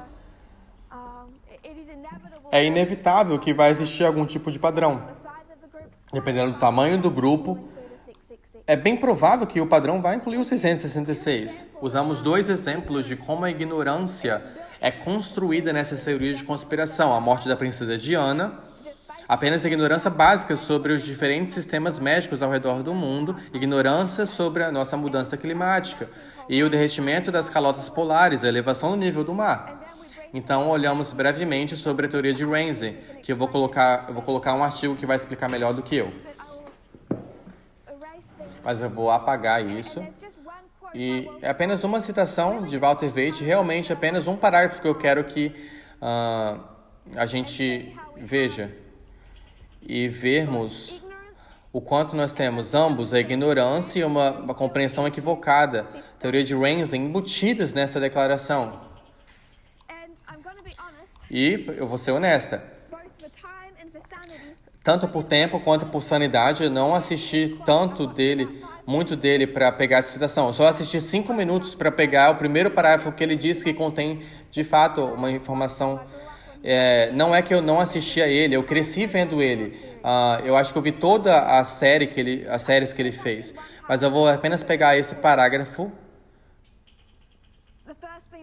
que é a primeira coisa que eu me cruzei quando vi o vídeo dele. Mas dá um exemplo de toda a sua mentalidade. E eu sei que é um exemplo de toda a sua mentalidade, porque ele continua promovendo a série deles, a promover a série de Ataque Total. Ele diz, olhe em algumas falsas bandeiras de distrações. Perdão. Enfim, não entendi essa última frase que ela falou. Perdão, gente. Walter Waite, citando ele diz, olhem algumas falsas bandeiras de distrações. A mídia nos diz quem está no controle e quem é o encrenqueiro. Quem é que a mídia está dizendo para você que é um encrenqueiro? Estão dizendo que é um terrorista do Oriente Médio. Então ele está falando aqui, está enquadrando isso em torno do terrorismo de 11 de setembro. Quem é que já esteve no Oriente Médio? Quem já viu esses países? Então, se lembre, nós de fato referenciamos essa citação algumas semanas atrás, quando falamos sobre sunismo, a Irã, a Arábia Saudita. Quem já viu esses países? Quem já viajou para a Síria? Eu viajei para a Síria, do sul ao norte e do norte ao sul, antes de ser destruída. Então, antes da Guerra Civil. E antes de ser destruída, pensei que já estava destruída. Era como voltar à Idade Média. Pessoas com burros, jumentos, cavalgando com barbas compridas. Ele está falando agora com sarcasmo. Eles eram tão assustadores, pensei que o mundo inteiro estremeceria de medo só de olhar para eles. Então ele está sendo sarcástico. Ele não se parece assustadores para ele. Ridículo. E se você olhar para a sociedade deles e como eles vivem, deve haver algo a mais que deve estar criando essa falsa bandeira. Então o que ele vai fazer? Ele vai levar você para vir e olhar para a Síria. Agora ele vai te levar a pelo menos milhares de quilômetros longe de onde de fato os problemas estavam. Eles não estavam na Síria, eles estavam na Arábia Saudita e no Paquistão e no Afeganistão, não na Síria. A Síria é xiita Espero que todos nós nos lembremos daquele estudo. Então, ele vai te levar longe, de fato, de onde a cena real, de onde o terrorismo foi fomentado. Mas o que ele está fazendo? Ele está dizendo, por que é isso que quando você vai para a Síria, você vê pessoas em jumentos, cavalgando com barbas longas que não parecem temerosas? Como é que você vê quando vai para a Síria e não está vendo esses terroristas que a mídia diz para você que existe lá?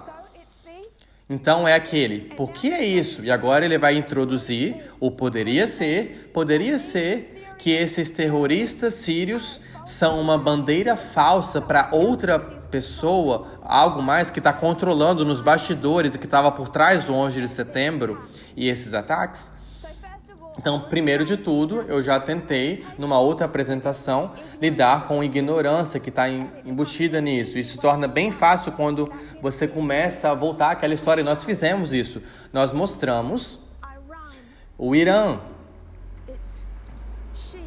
É xiita. Arábia Saudita é sunita. Ambos são modelos de igreja mais Estado. Nós usamos um exemplo de parábola, que se xiita fosse por parábola, né, católico, comparado ao católico, e a Arábia Saudita, sunita, fosse protestante. A razão pela qual nós rotulamos um católico e outro protestante é porque um acredita que cuidar de mais dos locais sagrados, essencialmente, os sunitas veem os xiitas como idólatras, da mesma forma que um protestante vai olhar para uma imagem de Maria e todos aqueles trajes católicos e vai chamar aquilo de idolatria. Então, o que você tem são dois governos, igreja mais Estado, onde a igreja controla o Estado. Você volta à Idade Média, isso é o que você tinha. Então, como você pode imaginar, como lá eles têm o mesmo problema que nós vimos nos 1260, onde você tinha um país governado por católico e um país governado por protestante. No final, tudo que você tem é um banho de sangue. Nós mostramos como isso fomentou lá no 1979 e 1979, Guerra do Afeganistão. Nós falamos como no Afeganistão você tinha a fronteira com o Paquistão e como a Arábia Saudita disse, eles são clérigos radicais para criar centenas de escolas religiosas, para exportar o wahhabismo. É uma seita radical do sunismo que eles fizeram se popularizar por meio de diferentes esforços, tudo para dar legitimidade ao seu direito de governar o trono e os locais sagrados muçulmanos do Islã, Meca e Medina, que existem lá na Arábia Saudita. Então, para se darem legitimidade, eles precisavam exportar a sua seita do Islã. E eles viram a sua oportunidade na Guerra do Afeganistão. Se espalhou pelo Paquistão. E foi isso que aconteceu no Paquistão. Uma cidade se tornou o berço de tudo isso. Você tinha o pai da Jihad, o fundador da Jihad, chamou Osama Bin Laden e eles se tornaram os dois co-criadores da Al-Qaeda. A mesma cidade, o mesmo período de tempo, os nomes que a gente não sabe muito bem, mas os homens que se tornaram os primeiros fundadores da ISIS, antes de chamarem da ISIS.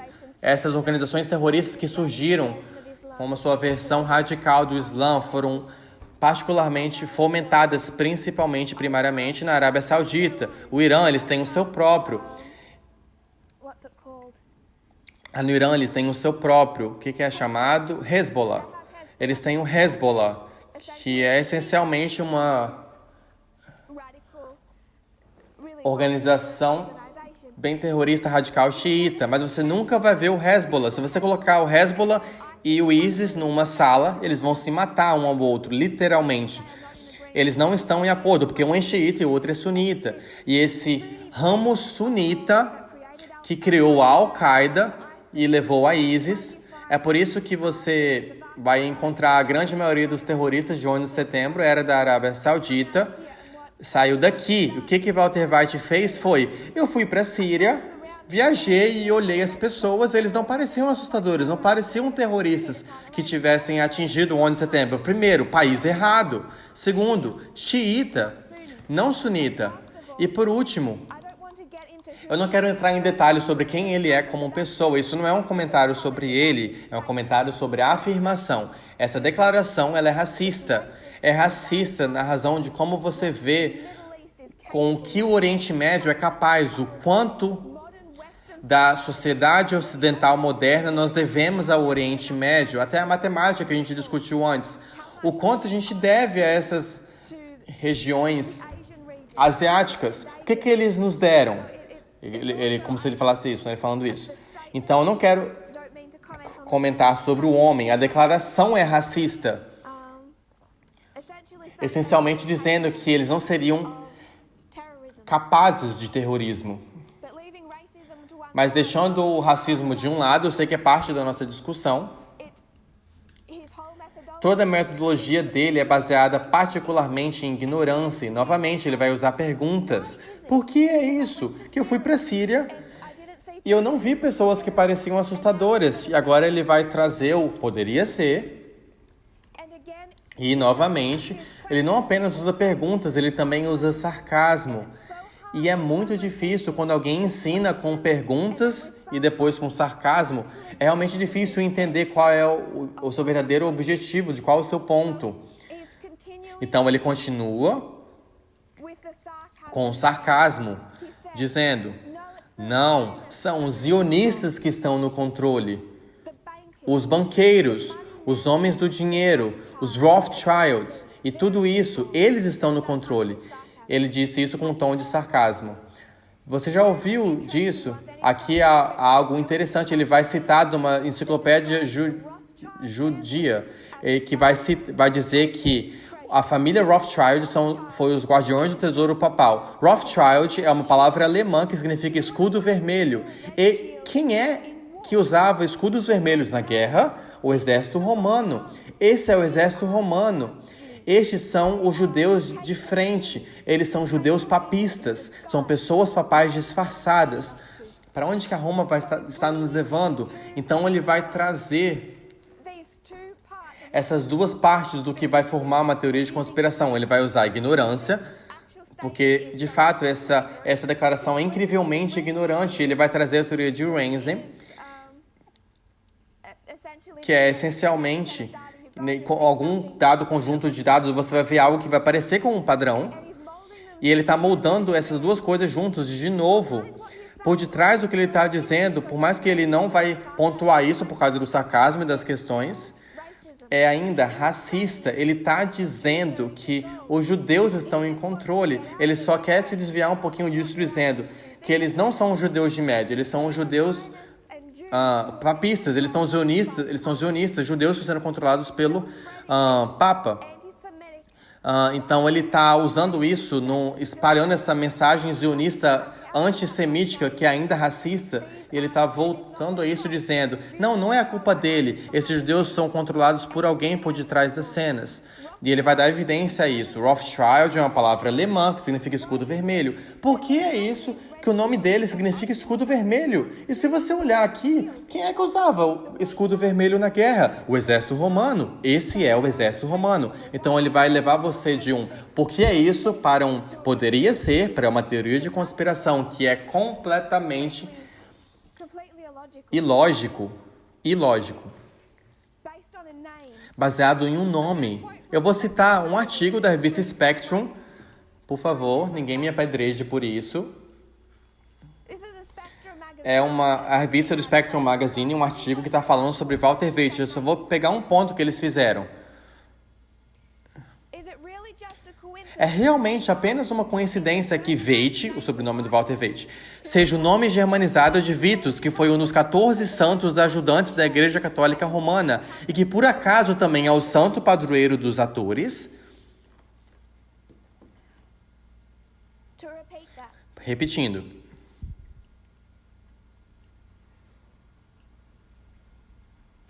Is it just... I'm going to mute all if we can all please Tinha algum áudio ali, ela colocou no mudo. try and stay muted for the audio. Is it really just É realmente apenas uma coincidência que Waite Germanized? seja o sobrenome do Walter Waite, né? Seja o nome germanizado de Vitus, que foi um dos 14 santos ajudantes da Igreja Católica Romana, e que por acaso também é o santo padroeiro dos atores. Então, se eu fosse usar a metodologia do Veit, eu diria, por que é isso que o nome dele foi um dos 14 santos ajudantes da Igreja Católica Romana e que também é o santo padroeiro dos atores? Poderia ser que ele é um ator controlado pelo Papa de Roma como um dos seus 14 santos ajudantes? Não. A revista Spectrum diz a mesma resposta. Não, é apenas uma coincidência. O Walter Veit não é um ator agindo em nome da Igreja Católica Romana. Mas se você fosse usar a metodologia dele, esse é o tipo de conclusão que você teria que chegar.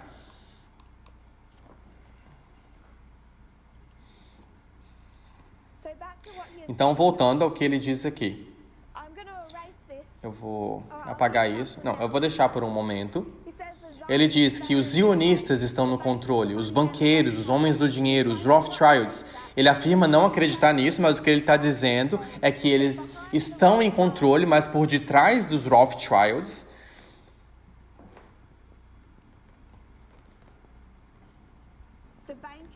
dos banqueiros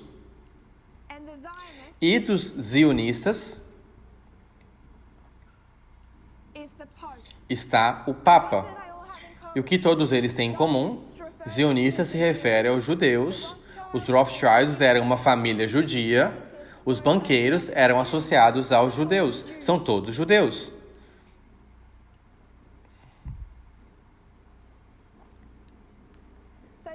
Então, são todos os judeus que ele está se referindo. E ele diz que eles são judeus de frente, ou de vez de fachada, eles são papistas judeus. Os Rothschilds eram um exército romano. Ele vai te levar uma citação para provar isso. Ele vai levar para o seu enciclopédia judaica que descreve os Rothschilds como os guardiões do tesouro papal.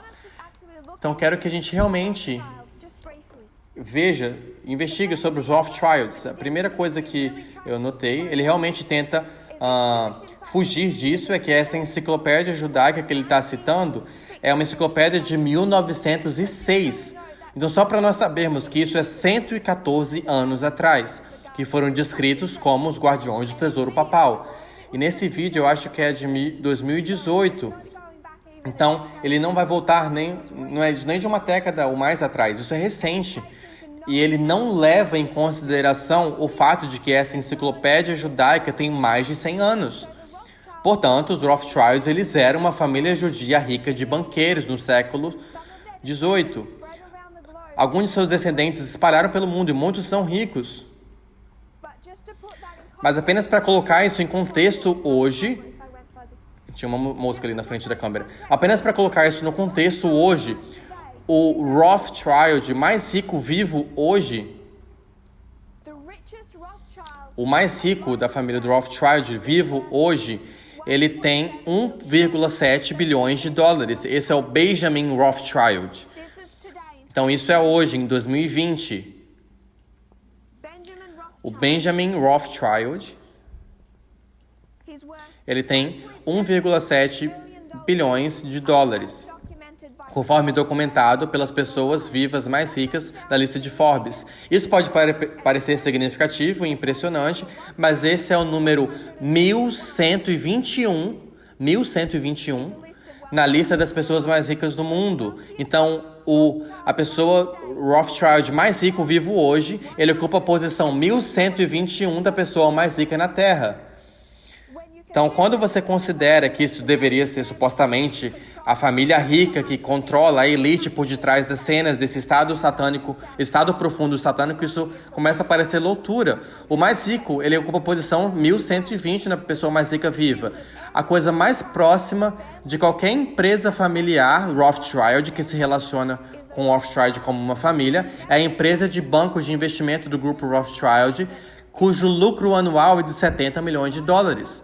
A maior empresa do mundo, o Walmart, tem um lucro anual de 120 bilhões de dólares anuais. É quase 2.000 vezes mais. Então, quando você fala sobre dinheiros que o Rothschilds tem hoje, nós não estamos falando de nenhum tipo de escala como a que você teria visto 150 anos atrás. Outro ponto, Os bancos centrais, eles são instituições estatais, eles não têm nada a ver com qualquer Rothschild. Os bancos centrais são administrados pelos estados, não por bilionários. Então, de onde essas teorias de conspiração sobre os Rothschilds vieram? Os Rothschilds eram uma família judia.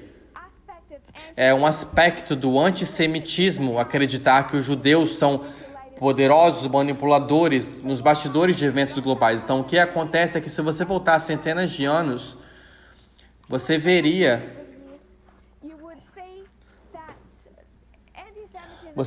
que o antissemitismo estava em toda parte. Os judeus só podiam viver em guetos. Se eu puder tentar...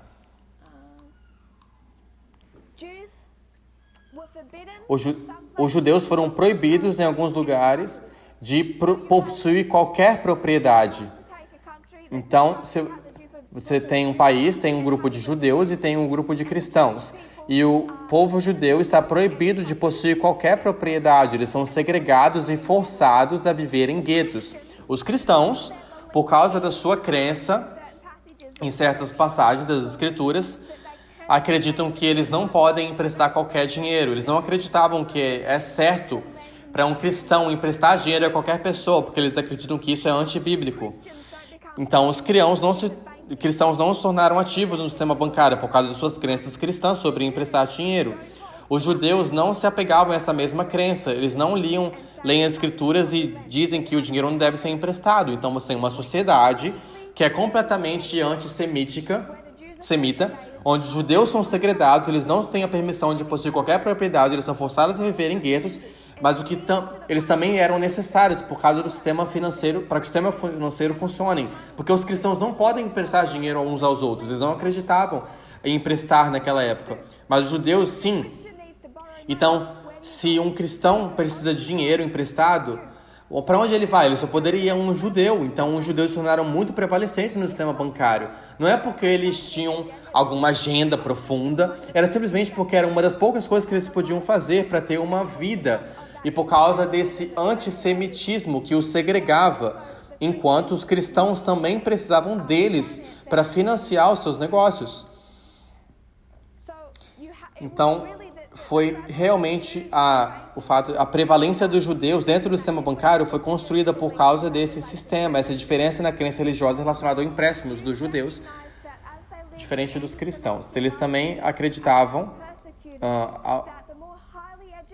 que, como viviam em ambientes antissemitas, enquanto perseguidos, quanto mais educados os filhos eram mais propensos, eles eram mais propensos a manter a sua fé judaica, então eles se tornaram muito conscientes da educação e fariam tudo o que pudessem para obter uma boa educação para os seus filhos. Então, além desse desejo de manter a fé judaica viva e de espalhar de geração em geração, você tem duas coisas que emergiram. Primeiro de tudo, eles se tornaram muito bem educados, apesar do antissemitismo, e segundo de tudo, eles se tornaram muito prevalecentes no sistema bancário, apesar do antissemitismo, por causa das as diferentes crenças no empréstimo de dinheiro. Então, era verdade que os judeus eram ricos, altamente educados em algumas áreas, aqueles que ainda não estavam presos no sistema lá dos guetos, e também eram predominantes no sistema bancário. Isso é algo que é lógico. Para onde isso vai é para algo ilógico.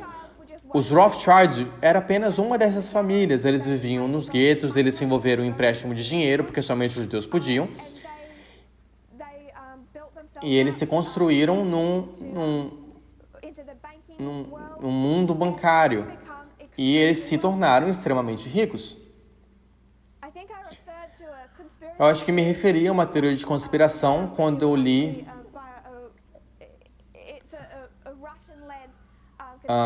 uma teoria de conspiração liderada pela Rússia que falava sobre os Rothschilds e os judeus, ou os sionistas, como responsáveis pelos ataques de 11 de setembro. É exatamente a mesma coisa que Walter Weitz, que ele fala sobre o terrorismo, 11 de setembro, e então os sionistas e a Igreja Católica. Ele realmente está tudo isso embrulhado em um pacote bem apertado.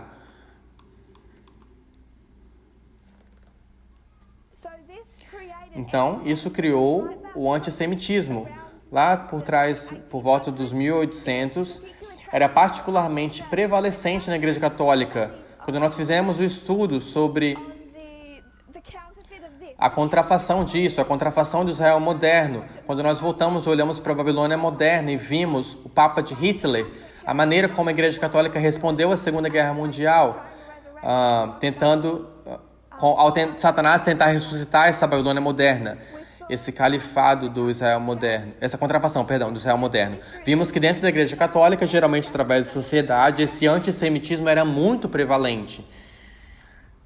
and because of this, partly because of this E anti-Semitism, grande parte por causa deste antissemitismo, você tinha os judeus se envolvendo em revoluções. Então, se você era uma minoria perseguida e você está sendo oprimido por um longo período de tempo, o que vai acontecer? Quando vai haver uma revolução, você vai se juntar a ela? Sim. Você pode ver isso na América agora, você pode ver isso na Revolução Francesa. Uma sociedade oprimida que tem estado subjugada por tanto tempo vai reagir fazendo parte dessa revolução. Então, quando você tem a Revolução Russa, os judeus estavam envolvidos nela? Sim, houveram judeus que fizeram parte da Revolução Russa. A causa é natural, porque eles foram oprimidos e perseguidos sob os Césares. Mas o que Hitler faz é que ele considera particularmente essa ideia dos judeus como sendo ricos, como estando envolvidos no sistema bancário, como estando envolvidos na ascensão do comunismo e a Revolução Russa, e cria toda uma teoria de conspiração em torno dos zionistas. E é isso que vai se evoluir para o Holocausto. Ele culpou os judeus pela perda da Alemanha na Primeira Guerra Mundial. Ele era um Estado profundo zionista. Ele culpa os judeus pela Revolução Russa. E por detrás de tudo isso está o antissemitismo, e que também estava dentro da Igreja Católica. Realmente, através da maior parte da sociedade, era bastante aceitável que as pessoas naquela época se apegassem a essas teorias de conspiração e ao antissemitismo. Então você tem algo que é realmente muito lógico. Os judeus envolvidos na Revolução Russa, não apenas judeus, mas eles estavam lá. Eles estavam lá porque eles foram perseguidos sobre os Césares e queriam liberdade como qualquer outra pessoa. Então, os Rothschilds tornaram-se bastante ricos no início dos 1800, à medida que trabalhavam dentro do sistema de empréstimo de dinheiro. Seus negócios continuaram a crescer, e particularmente quando se trata das guerras napoleônicas, eles começaram a emprestar dinheiros a diferentes estados. Nas guerras napoleônicas, novamente, eles podem emprestar, os cristãos não podem. Como Guilherme I, eleitor de Hesse, recusou-se a se juntar à Confederação do Reno, que apoiava a França na sua formação em 1806, Guilherme I é ameaçado por Napoleão. Em Frankfurt, ele pede a seu agente, Mayer Amschel Rothschild, para transferir títulos no valor de 600 mil libras que ele recebeu da Grã-Bretanha para subsidiar seu exército para a segurança na Inglaterra. Então, os Rothschild estavam trabalhando entre Guilherme I e Napoleão. Eles estavam emprestando dinheiro nessas guerras.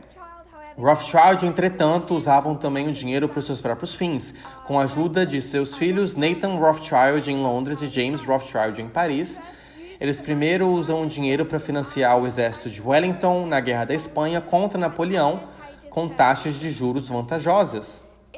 Em um golpe notável em 1815, Nathan espalhou o boato de que Napoleão havia vencido a Batalha de Waterloo, causando o colapso dos preços das ações de Londres. Ele então comprou uma grande quantidade de ações na parte inferior do mercado, lucrando generosamente à medida que os preços subiam quando a verdade sobre a batalha emergia. Em 10 anos, Rothschilds acumularam uma fortuna de 11 milhões de libras. E isso é o dinheiro deles, não o nosso dinheiro. Então você pode imaginar essa quantidade. E eles foram capazes de formalizar uma rede europeia de instituições financeiras familiares. Se isso parece razoável para você, esse foi o enredo de um filme lançado, um filme nazista, em 1940, titulado The Rothschild, e nada disso é verdade. O que Hitler fez foi pegar os Rothschilds e criar um filme em 1940 que mostrava que os Rothschilds esfaqueando Guilherme I pelas costas e Napoleão pelas costas, usando ambos os governos estaduais para financiar, para criar uma fortuna de 11 milhões de libras. Como eles quebraram a economia de Londres, essa teoria de conspiração de Estado profundo sobre os Rothschilds não é verdade. É um resumo da trama de um filme lançado pelos nazistas em 1940. Foi usado para justificar o Holocausto. Então, quando começamos a falar sobre os Rothschilds, essa teoria de conspiração não há absolutamente nenhuma evidência para isso. Eles construíram suas finanças emprestando dinheiro através do sistema bancário. Mas o que Hitler transformou isso foi em uma teoria de conspiração baseada em fato nenhum. Eles não roubaram dinheiro de Guilherme I e depois apunhalaram ele pelas costas e usaram Napoleão na Batalha de Waterloo. Tudo isso é apenas uma justificativa para o Holocausto. O que aconteceu? De fato, como os Rothschilds estavam emprestando dinheiro, eles não estavam emprestando parte do dinheiro de forma discriminatória, eles sim para quem quer que pedisse para eles, são apenas finanças, é apenas trabalho. Então, em 1831, o cardeal Capillaria é eleito Papa Gregório XVI. Os Rothschilds eram considerados confiáveis nos círculos conservadores na Europa, porque eles haviam trabalhado com o governo austríaco para estabilizar as finanças deles após as guerras napoleônicas. Então, eles não apunhalaram Guilherme I e Napoleão pelas costas. Os Rothschilds eles eram vistos como pessoas confiáveis para fazer negócios. Se eles tivessem destruído a economia de Londres, eles não teriam sido vistos como confiáveis e com uma boa reputação de empresários. As pessoas não teriam trabalhado com eles. Mas quando você teve um novo Papa em 1831 e as finanças do Vaticano estavam em apuros, eles vão se voltar para quem é o mais confiável. Para quem é mais confiável. Inicialmente houve uma certa resistência durante as negociações. Então, essa nova hierarquia papal, com o novo Papa, eles querem trabalhar com os Rothschilds e há uma resistência, particularmente do governo romano e do Monsignor Antônio Garibaldi, em Paris. No entanto, Alessandro Tolônia, atuando pelo Vaticano, manteve negociações diretas com James Rothschild e traçou um acordo. Então, o papado está lutando, está caindo, ele está perdendo seus estados papais. Isso é por volta de 43 anos depois de 1798. Eles precisam fazer alguns acordos financeiros. Eles recorrem aos Rothschilds porque eles têm uma boa reputação. Há uma resistência porque muitos católicos romanos não gostam que a Igreja Católica esteja sendo resgatada por uma família judia. Isso não foi tido como muito bem. Mas há um acordo assinado em 30 de novembro de 1831. Portanto, em 1832, o acordo com os Rothschilds para fornecer um empréstimo à Santa Sé de 40.000 libras, equivalentes, em 2019, a 37,4 milhões de libras, entrou em vigor. Então, os Rothschilds emprestaram dinheiro ao Vaticano em 1831. James Rothschild, chefe da família de banqueiros Rothschild da França, tornou-se o banqueiro papal oficial. Seu irmão, Carlos Meyer von Rothschild, ele ficava geograficamente mais perto de Roma, foi se encontrar com o Papa Gregório XVI em janeiro de 1832. Era costume que os católicos mostrassem reverência pelos que consideravam o vigário de Cristo, beijando os pés do Papa quando conheciam ele. Kiel Rothschild, ele tinha permissão para simplesmente beijar o anel na sua mão. Isso indignou os católicos, os críticos católicos do acordo na época. Então foi um grande escândalo para os católicos, o fato de que uma família judia resgataria a Igreja Católica Romana, no que hoje chegam a 37 milhões de libras, e que um dos chefes dessa família não beijou os pés do Papa. Um segundo empréstimo ocorreu durante o pontificado do Papa IX, no início da década de 1850, com os mesmos membros da família dos Rothschilds, após o colapso de uma república romana revolucionária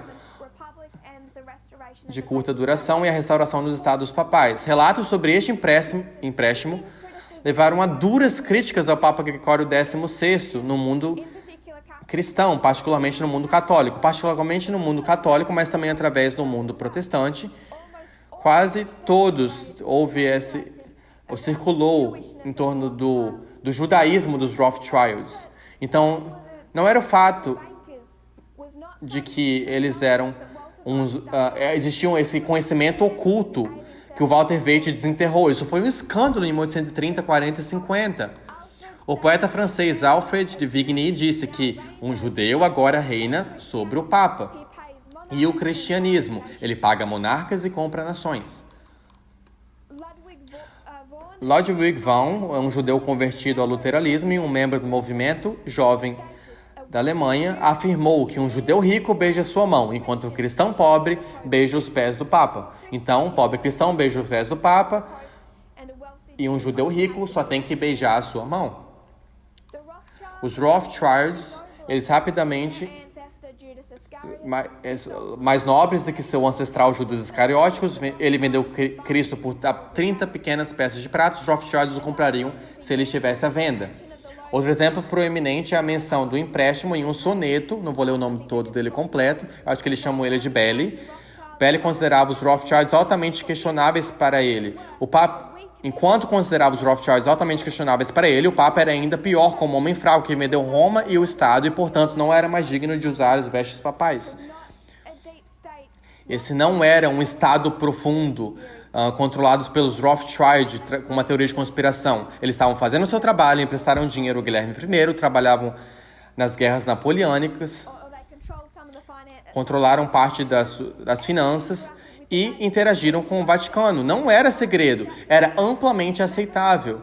Vamos nos lembrar que nos dias que o Adventismo tinha uma profeta, ela estava falando sobre isso. Isso foi na época que o Adventismo tinha um profeta, e ela está falando sobre isso? Não. Ellen White estava passando por isso, viveu nisso, e não sentiu a necessidade de falar sobre isso para incluir em qualquer um dos seus escritos na dispensação em que ela estava vivendo, porque de alguma forma é um conhecimento secreto que temos que desenterrar hoje.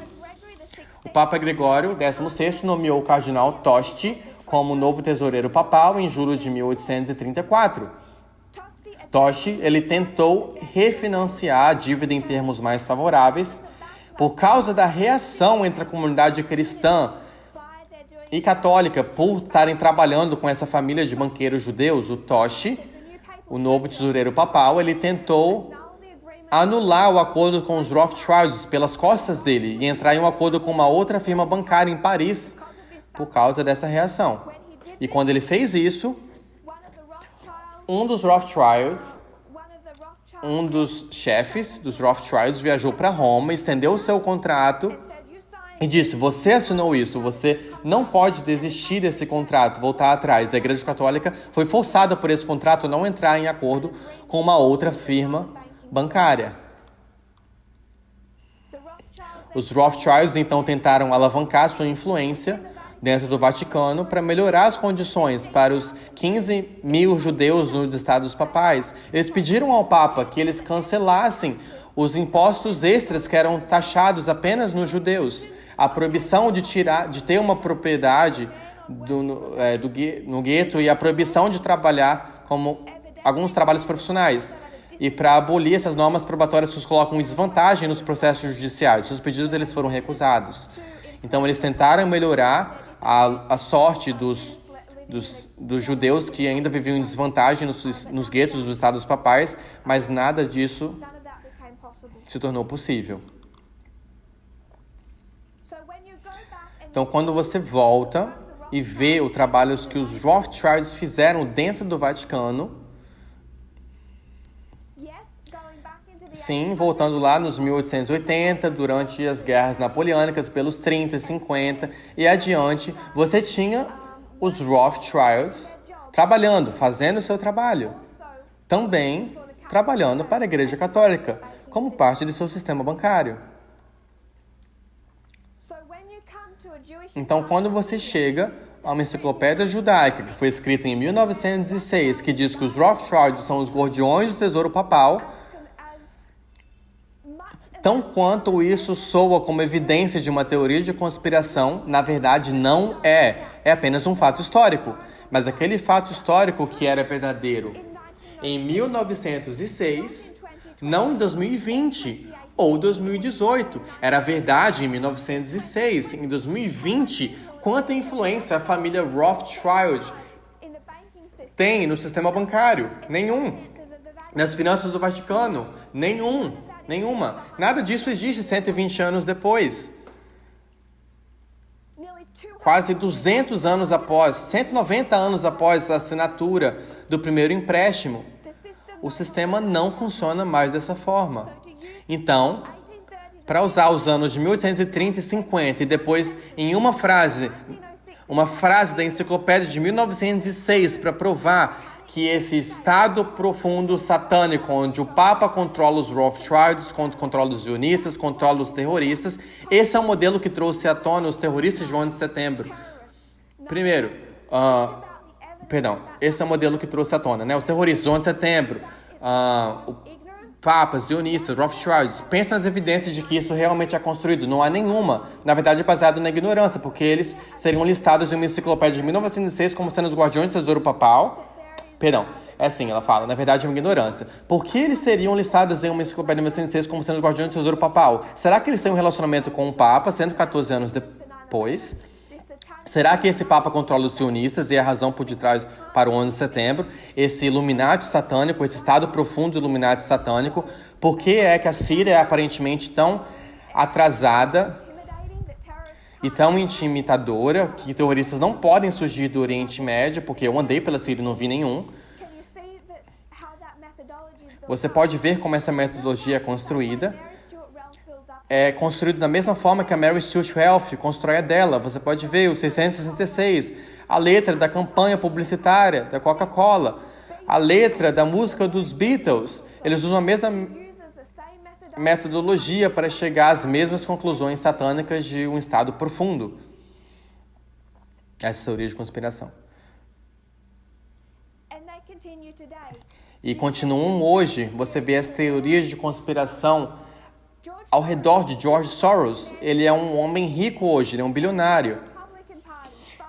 E o Partido Republicano, a extrema-direita, de novo, o protestantismo, o conservador social, eles fizeram parte disso por todo o tempo. Por mais que eles precisem de Israel, eles precisam de Israel, onde vão haver 144 mil convertidos ao cristianismo. Eles não podem ter um Israel que vai ficar judeu.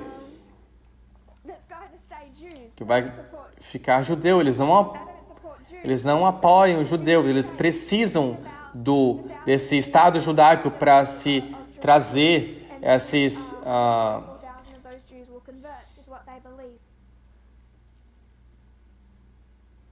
do Estado judeu para trazer os 1000 anos, a vinda de Jerusalém. Então, 144 mil desses judeus que se converterão. É o que eles acreditam. Então, só para finalizar, a gente acabou de pegar apenas uma citação de Walter Veith, apenas 30 segundos da mensagem dele. E é realmente apenas um exemplo de como toda a sua metodologia foi construída. E é a mesma coisa que vemos. Esse ramo protestantismo conservador social tem feito desde 1798, quando ele fala sobre os Illuminati de Baviera, e Alexander Hamilton e Thomas Jefferson. E é aquele, por que é isso? Poderia ser. É um Illuminati da Baviera. Como eles usam essa interpretação do literal para o literal, a imposição da moralidade, a escravidão, leis dominicais da história de 1888, justificando a segregação. E é o que nós vemos hoje, quando vemos... Por que é isso? Que há casos de coronavírus, onde um poste de rede de 5G acabou de ser instalado. Poderia ser que há uma correlação e que isso é igual à causalidade. Porque as redes 5G ficaram online, entraram em vigor e o coronavírus veio, então eles correlacionam. Portanto, há uma causa. Um causa o outro. O 5G causou o coronavírus. Você começa a ter um problema com isso no momento em que você traz alguma informação. Por exemplo, por que o Irã, que é tão duramente atingido pelo coronavírus, mesmo que eles tentam suprimir e esconder essa informação, o Irã não tem rede 5G. Muitos países que estão sofrendo com o coronavírus, eles estão cavando valas para enterrar, os mortos. Eles não têm rede 5G. Então, por que estamos procurando uma explicação e vemos essa correlação? Acreditamos que existe causalidade. Isso que acontece com a maioria das teorias de conspiração em torno das vacinas, dizendo que correlação é igual a causalidade. E esse tipo de... nos primeiros anos da vida de uma criança. E é esse tipo de ignorância, e que todos nós somos ignorantes até certo ponto sobre muitos tópicos, e é por isso que nós pesquisamos, é por isso que nós temos que confiar nos especialistas nos seus campos de atuação. A teoria de Renza, que a gente discutiu isso brevemente, mostramos como ela funciona por meio do protestantismo conservador, e a gente vai voltar na próxima semana e olhar para o protestantismo conservador, o protestantismo conservador social. Eles se levantam e apoiam a administração do Trump, e como é que eles continuam com essa mesma metodologia. Mas a sua metodologia sempre volta para a mesma coisa, que há um estado profundo satânico e que a solução é derrubar esse estado profundo satânico e trazer uma nação cristã. Então, eu só quero terminar. Eu sei que eu passei um pouquinho do ponto, eu quero finalizar com um ponto. Passei um pouquinho do tempo. Eu vou colocar aqui porque uma irmã perguntou isso num tempo de perguntas. Na semana passada, foi uma boa pergunta. E eu só quero abordá-la. A questão era mais ou menos assim.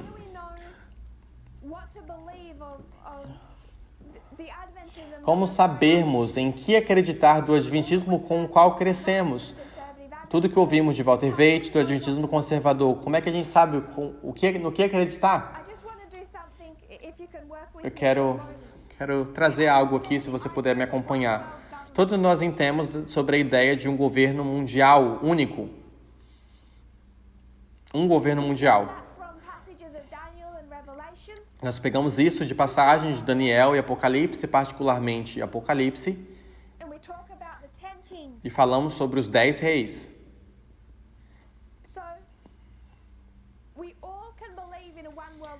Então, todos nós podemos acreditar em um governo mundial. Essa ideia central de governo mundial, não quero abalar isso. Está por trás do que Walter Waite vai ensinar. É por detrás sobre o que eu vou ensinar. Walter Waite e eu, ambos acreditamos em um governo mundial. Mas considere o seguinte. O que ele vai fazer é exatamente a mesma coisa que o ramo protestante social conservador está fazendo. Um governo mundial único, entendemos isso por meio dos 10 reis, como mostramos antes. Foi ensinado lá na década de 1980 como sendo essa confederação das nações de 10. Essas 10 nações se tornam o globalismo. Tanto o globalismo, os protestantes e o adventismo conservador, o globalismo e Nações Unidas. Por que o Trump é tão antagônico em relação ao globalismo e às Nações Unidas, a ONU? Porque ele se baseia nisso, nos protestantes sociais conservadores, e tudo num sistema de crenças que é antagônico ao globalismo e às Nações Unidas. Então você já sabe que automaticamente de que lado que ele está. Os 10 reis, globalismo e Nações Unidas. Essa é a visão errada. Por detrás de tudo isso tem um estado profundo satânico. Então depois eu vou fotografar e colocar isso no grupo. Um estado profundo satânico. Dentro desse estado profundo tem essas sociedades secretas, e a gente listou alguns, os Rothschilds, eles falam, né? Os Rothschilds, que agora são os mais ricos, o que está na posição 1120 dos homens mais ricos na lista do Forbes, fez essa observação. Mas eles falam que eles são essas pessoas mais ricas, os Rothschilds, Illuminati, George Soros, Bill Gates. Toda essa facção, eles amarram tudo isso com uma imoralidade crescente. Tudo isso é evidência de uma crescente imoralidade. Isso é por isso que eles vão te levar a canções de letras de canções de bandas como The Beatles. E você pode saber que nada disso é óbvio para você, nada disso está aberto. Você só pode saber isso através de um conhecimento secreto. Um conhecimento secreto entregue de pessoa a pessoa, ou através de sinais, manuais, ou números, ou logotipos, ou através dessas evidências sutis que você vai encontrar piscando. Então você vai ter que procurar por essas evidências através de coisas como 666, letras de músicas, logos. logotipos, logos, etc.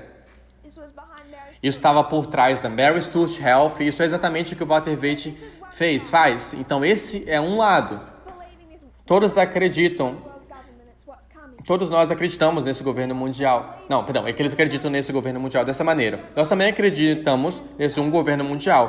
To that extent, Nós não vamos a Apocalipse para redefinir isso de maneira muito profunda, mas considere isso.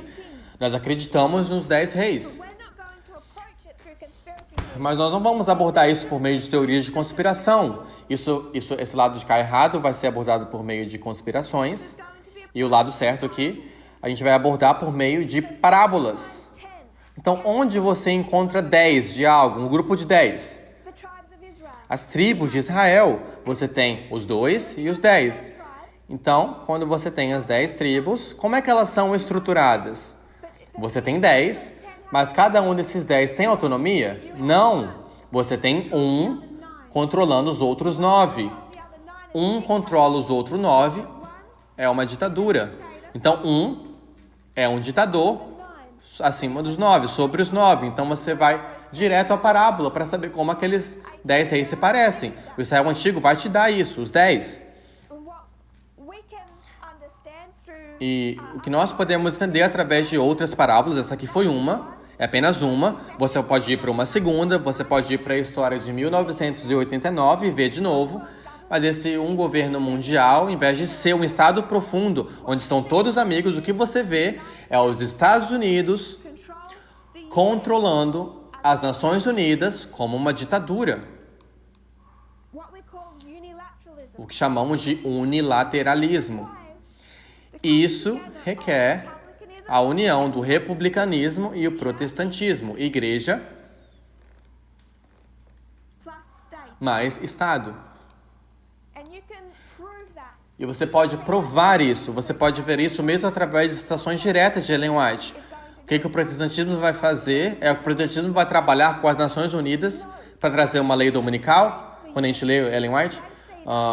Não, porque o protestantismo odeia as Nações Unidas, porque eles dizem que é a confederação, é o globalismo que vai trazer o anticristo.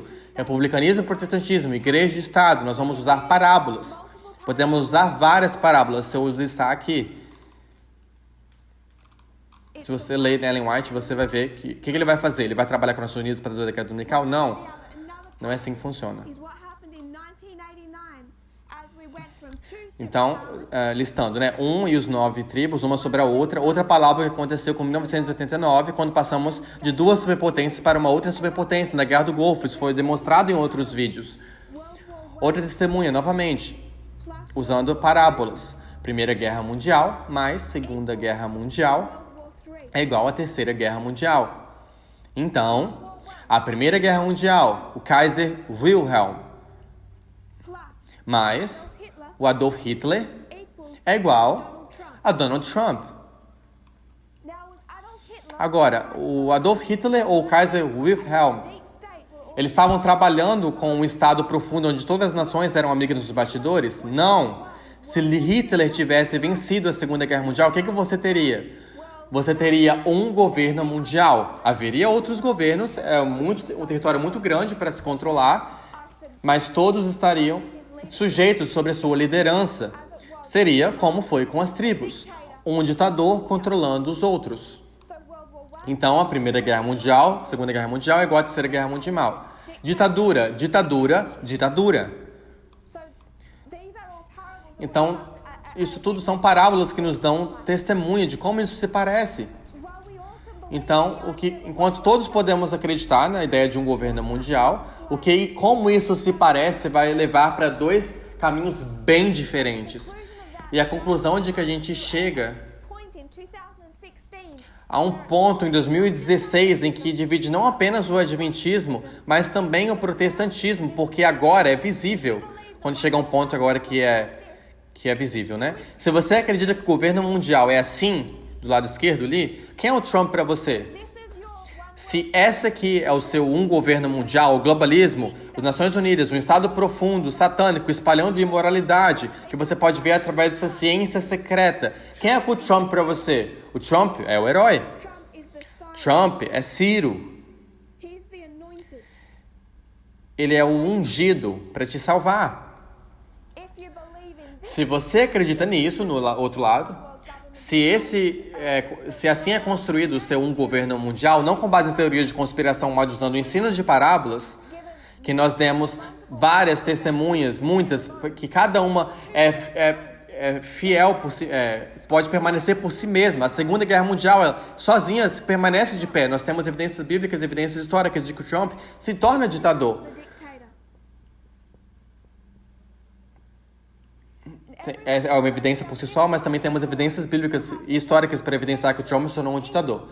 E todos, seguindo essa linha de pensamento, terão um entendimento errado sobre o rei, o reino e os eventos externos que nos dizem o que está acontecendo e o que vai acontecer com a Terra Gloriosa. Então, o Adventismo não entende eventos externos. Eles não veem que há uma destruição de Jerusalém que está chegando, porque eles estão nesse lado, com Walter Weide, usando a metodologia The same core dele e chegando à mesma conclusão central do protestantismo conservador. Esse lado, essa é a mensagem de João e Cristo no Israel moderno, que estamos aprendendo por meio de parábolas, que são designadas para nos salvar disso, para nos alertar sobre o que está para acontecer. E quando a lei dominical da nossa dispensação for passada, nós não teremos Trump aqui como o ungido, Ciro, o herói que nos salvará do governo mundial. Veremos que ele é o governo mundial. Então, it can seem that we embora possa parecer que nós chegamos às mesmas conclusões, alguém estava com medo na semana passada que eu estava dizendo que nós não deveríamos guardar o sábado mais, e foi um entendimento equivocado porque eu frasei isso de maneira ruim. Não estou dizendo isso. Nós temos as mesmas conclusões, mas como isso se parece em realidade, pode decidir de qual lado da lei dominical você vai ficar de pé, você vai permanecer. Essa é a mensagem que nós estamos tentando trazer, que nós iremos levar ao Adventismo. E o perigo é que, apenas como Israel antigo teve a mentalidade de nações pagãos e guiou eles a esperarem os eventos externos errados, o Adventismo tem a mentalidade do protestantismo conservador social. and what they're actually doing. Que a mentalidade do protestantismo, Please send in ela vai falar que depois ela vai revisar e vai falar mais sobre essa questão do protestantismo conservador. Na próxima aula, ela está pedindo para mandar as questões. please join the Não peguei só esse finalzinho, gente, perdão. Pediu para as pessoas se juntarem, por gentileza, ao grupo do Meet the Broadcast. E se, de alguma maneira, puder as pessoas mandarem as perguntas sobre o que a gente está ensinando. Eu vejo o perigo da gente ir muito rápido e algumas coisas não serem muito bem entendidas. Então, nós vamos finalizar com uma oração, se você se ajoelhar comigo. Querido Pai Celestial, obrigado pelas bênçãos. Obrigado porque o Senhor tem nos dado o ensino de parábolas, identify para que nós possamos identificar corretamente a história que nós estamos caminhando, passando. Cada um de nós, Senhor, vem de um contexto dessas teorias e dessas teorias de conspiração. Qualquer um de nós, eu acho que apenas poucos de nós que não foi parte dessa mentalidade. Eu oro, Senhor, para que o Senhor nos ajude ao tentarmos discernir verdade do erro, ao tentarmos colocar em prática a metodologia que o Senhor tem nos dado. Eu oro, Senhor, para that we'll be conscious que nós possamos estar conscientes da necessidade da mudança, mesmo cherished belief systems. dos nossos sistemas de crença mais acariciados, mas ao fizermos isso, Senhor, que nós possamos entender o seu caráter melhor, Design of this que é o seu verdadeiro desígnio através dessa mensagem, que possamos entender como o Senhor opera, que o Senhor não faz nada sem dizer ao seu povo, não através de apertos de mão secretos, mas o Senhor nos ensina através da sua metodologia designada, o ensino de parábolas. Eu oro, Senhor, para que o Senhor nos traga mais próximos em unidade ao irmãos e irmãs nessa mensagem. Senhor, eu sei que todos nós temos perguntas diferentes, mas eu oro, Senhor, look at these things para que o Senhor olhe para essas coisas com amor e humildade, as the change reconhecendo as mudanças que o Senhor está requerindo o seu povo a fazer e que nós possamos each other hand ajudar uns aos outros, mão a mão, through this difficult através desses tempos difíceis. Lord, we know that E que, Senhor, nós sabemos que the final result of this o movement resultado final desse movimento dos sacerdotes, Senhor, é que não apenas seguremos essa informação para nós mesmos, mas que sejamos capazes de advertir uma igreja que está perigosamente caindo no caminho errado. Eu oro, Senhor, para que o Senhor nos equipe para essa finalidade. Em nome de Jesus eu oro. Amém.